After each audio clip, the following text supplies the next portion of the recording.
और आप पिछली बार कितनी असेंबली सीट पर चुनाव लड़े थे और इस बार आप पार्लियामेंट में कितनी सीटें एक्सपेक्ट करते हैं कि आपको मिले, 1 सीट या उससे अधिक?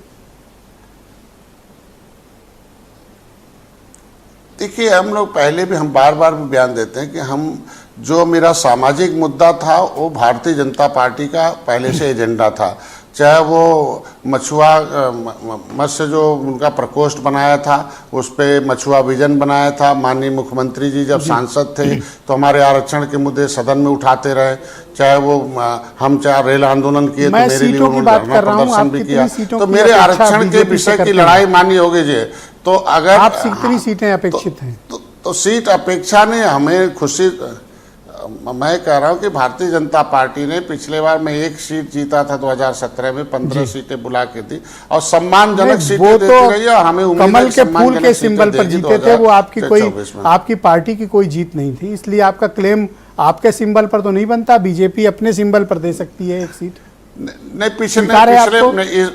नहीं, नहीं, इस बार 2022 में नहीं 2024 में निषाद पार्टी अपने सिंबल पर लोकसभा में जाएगी, ये हमारा आशा। हमें पूरा विश्वास है पर आप जाना चाहते हैं। देखिए, जिस तरीके से आप कहाँ जाना चाहते हैं, आपके पास कहाँ वोट है?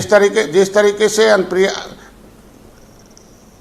देखिए हमारे पास वोट बहुत है। आपने देखा होगा 2019 में सपा बसपा एक हो गई, फिर भी हम भारतीय जनता पार्टी के साथ खड़े रहे। 2022 में आपका ये कहने का तात्पर्य कि जैसे अनुप्रिया पटेल को अलग उनके सिंबल पर टिकट मिलते हैं, वैसे ही आपकी पार्टी को भी आपके सिंबल पर टिकट दिए जाएं, करेक्ट?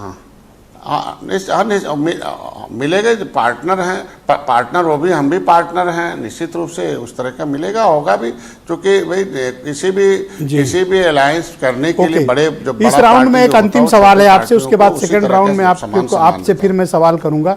आपके ऊपर आरोप है कि आप अपने समाज का, अपनी जाति का इस्तेमाल अपने राजनीतिक कद को बढ़ाने के लिए, खुद को मिनिस्टर बनने के लिए करते हैं, अपने परिवार के लोगों को आगे बढ़ाने के लिए करते हैं। आपने जो आरक्षण के विषय पर आंदोलन छेड़ा था, आप मिनिस्टर होने के बावजूद आपने मछुआ समाज के लिए कुछ नहीं किया, कोई आरक्षण नहीं दिलाया। और अब सुनने में आया कि 28 जून से आप कोई आंदोलन करने जा रहे हैं। उसी सरकार में रह के आप कौन सा आंदोलन करेंगे?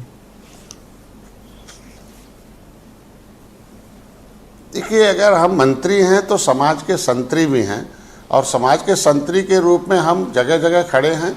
और जो सड़क का आंदोलन था उसे सदन में मैंने लिया, सदन में आवाज़ उठाई और शीर्ष नेतृत्व उसको माननीय मोदी जी, अमित शाह जी तक और नड्डा साहब तक और माननीय योगी आदित्यनाथ तक पहुंचाया।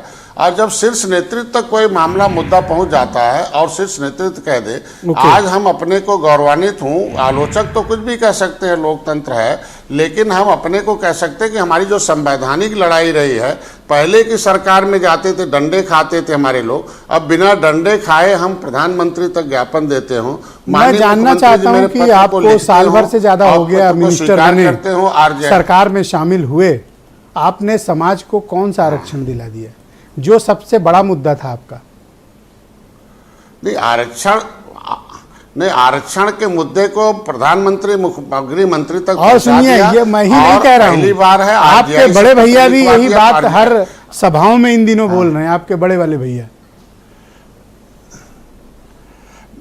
नहीं, वो सही है, बोले तो कम से कम सही बात बोले कि क्या किया है हमने।